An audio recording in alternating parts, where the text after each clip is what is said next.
Egyptian judiciary officials say former President Hosni Mubarak could be freed this week amid continuing violence, which has left more than 800 people dead. CNBC's Yusuf Gamal Eldin is live in Cairo with the latest on that. What a bombshell on that front, Yusuf.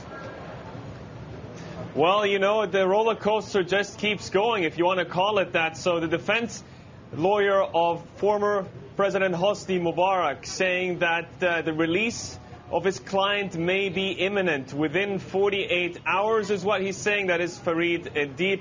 He explains that there are just a bunch of administrative procedures that need to be dealt with, and then he's free to go. But it's not that easy, Carl. Now, as much as the former president was tried and sentenced for not protecting protesters during his ousting in 2011, he was sentenced to life in prison.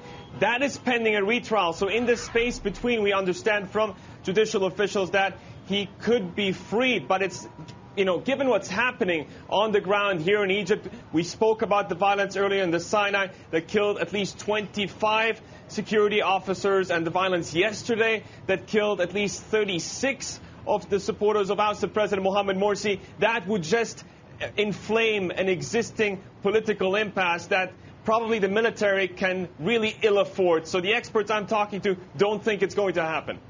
Yusuf, what about this? The key issue really seems to be U.S. military aid to Egypt. There were no movements on that front over the past week or so. What happens now? Well, Kenny, that conversation will continue. It's $1.3 billion in financial assistance to the Egyptian military specifically. $250 million go in form of economic assistance. We understand from the National Security Council spokeswoman that all forms of assistance are under review. But now comments again from Saudi Arabia. The Saudi foreign minister, this just in, saying that any nation threatening Egypt or is trying to stop assistance, that Saudi Arabia would effectively step in and will provide, quote, a helping hand to Egypt. And that makes it much more complicated, because even if you were to cut off assistance, be it the EU or the United States or anybody else, you have the oil-rich Gulf with Saudi Arabia at its bulwark ready to step in. Kelly.